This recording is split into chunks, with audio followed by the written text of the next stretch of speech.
May mga bagay talaga na hindi nila sinasabi tungkol sa board exam. Lalong-lalo na pag self-review ka lang, para kang lumalakad mag-isa sa dilim. Kaya ngayon, sasabihin ko ang mga board exam secrets na hindi nila sinasabi sa'yo. Number one secret is just about balance. Balancing your left and right brain. Because here in this board exam journey, you need your brain, right? So, kailangan matutunan mong balansehin yung left and right brain. They should work together as a team. Hindi dapat i-overpower ni left si right at hindi pwedeng i-overpower ni right si left. Ganon. The left brain is for logic, reasoning, and memorizing. That's your IQ. While the right brain is for emotional awareness and judgment. Ito yung nagre-regulate ng emosyon mo. And that's your EQ. Alam mo kung ano ang pinakaunang rason kung bakit maraming bumabagsak sa exam? Hindi dahil bobo sila. It's because their right brain overpowers their left brain. Hindi na sila makapag-isip ng mabuti, makapag-aral ng mabuti dahil naging emosyonal na sila. Ang kanilang pag-aaral ay nakabase sa emosyon, kung kailan lang nila gustong mag-aral, at ang motivation nila nakadepende sa emosyon. Hindi nila mapagtagumpayan ang board exam dahil depressed na sila. If your left and right brain are imbalanced, isa lang resulta nun, depression.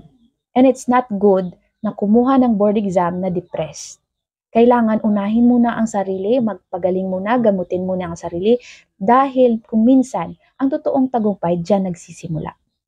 And you know what? This is also the main reason why maraming mga retakers ang nawawala na ng gana. Hindi dahil bobo sila, kundi dahil na-overpower na sila ng fear, self-doubt, self-frustration, and self-pity. Not because they can't do it, but because their emotions have taken over. May balanse kang utak kapag marunong ka ng mag-isip, mahusay kang mag-isip, mahusay ka pang makiramdam. Okay, paano natin malalaman na imbalance na yung utak mo? I'll give you example. Left brain overpowers your right brain pag puro ka na lang study. Wala ka ng time uminom ng 8 basong tubig, mag-exercise, mag-pray, mag-meditate, mag-appreciate ng paligid mo. Dahil very focused ka on preparation na akala mo yan yung makabubuti sa'yo. Kailangan ko talagang mag-aral ng mabuti, kailangan ko talagang maging engineer na ngayon.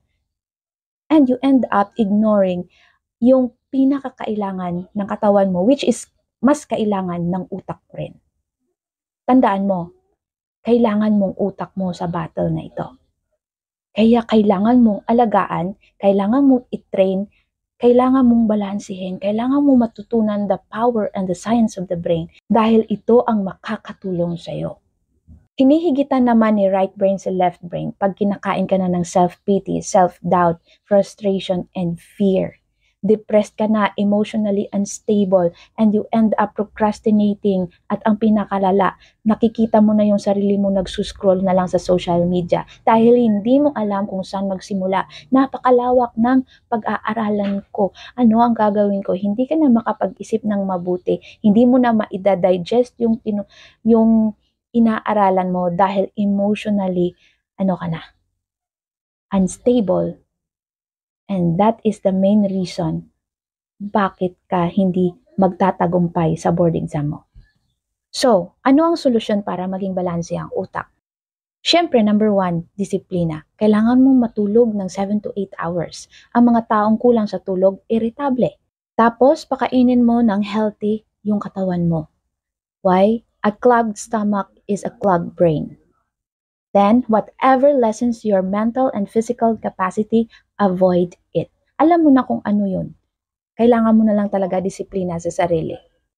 Sa board exam, utak at katawan ang puhunan.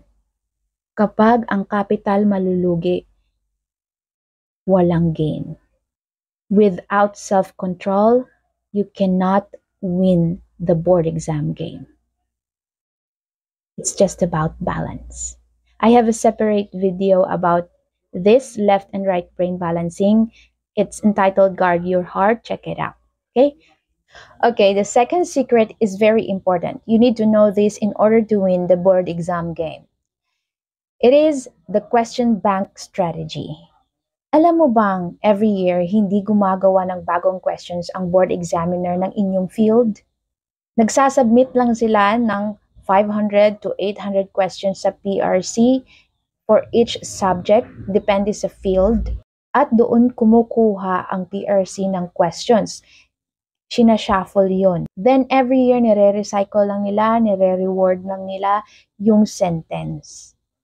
Kapag bago ang board examiner ng inyong field, 30 to 50% past board exams lalabas pa rin. So yung first technique na yung gagawin ay gumawa ka rin ng iyong sariling bank questions. So yung sa akin, ginamit ko yung PowerPoint.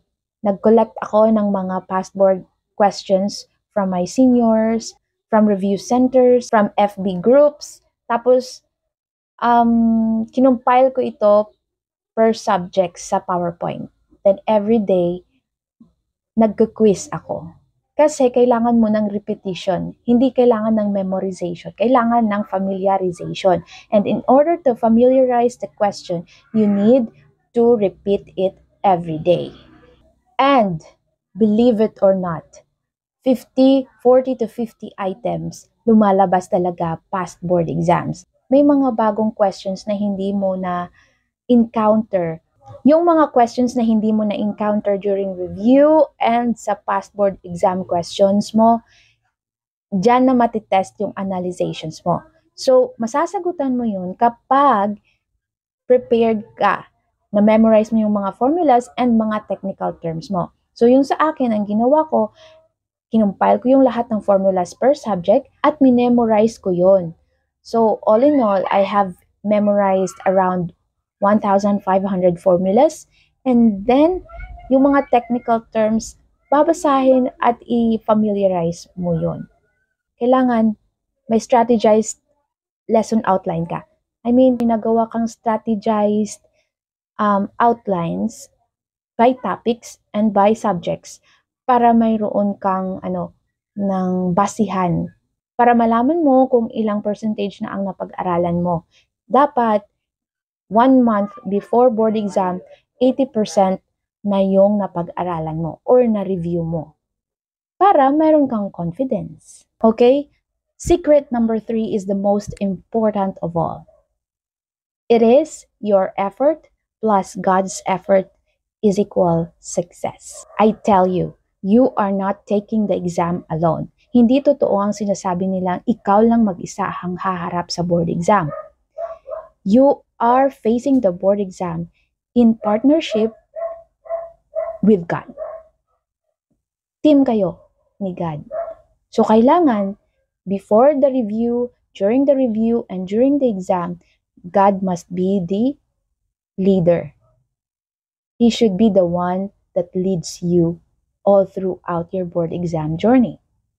This is not a solo fight. This is a teamwork in partnership with God. Alam mo, hindi pa nagsimula yung exam, yung review season, alam na ng Panginoon ang lalabas sa board exam. Kaya wag kang maging self-proud. Kasi only God can make you engineer. Especially sa mga nagsi-self-review dyan na katulad ko, please acknowledge God. Commit your efforts, your plans to Him, and He will make you succeed. Alam niyo bang literally ang reviewer ko ay angel ng Panginoon? Panginoon mismo ang nagtuturo sa akin sa mga topics, sa posibleng lumabas sa board exam. Ganun. Only God can make us engineer. Christ first, success will follow. You can study for months, review day and night, answer a lot of questions, pero yun ay useless pa rin kung wala ang Panginoon. Time will come na marirealize mo na kulang yung effort mo. Pero I tell you, however small, kaano man yan, kaliit ang effort mo, appreciated yan ng Panginoon. So do your best and God will make you prosper. So ito yung mga sikreto na hindi nila sinasabi sa'yo.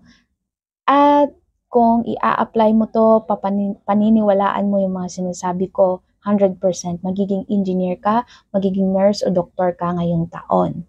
And for those ABI students, agricultural and biosystems engineering students or reviewees, I have a copy of our new table of specifications for this board exam. You can comment down your email and I can share it with you. Please do subscribe. I'm Engineer Belmana, your bayaw. See ya!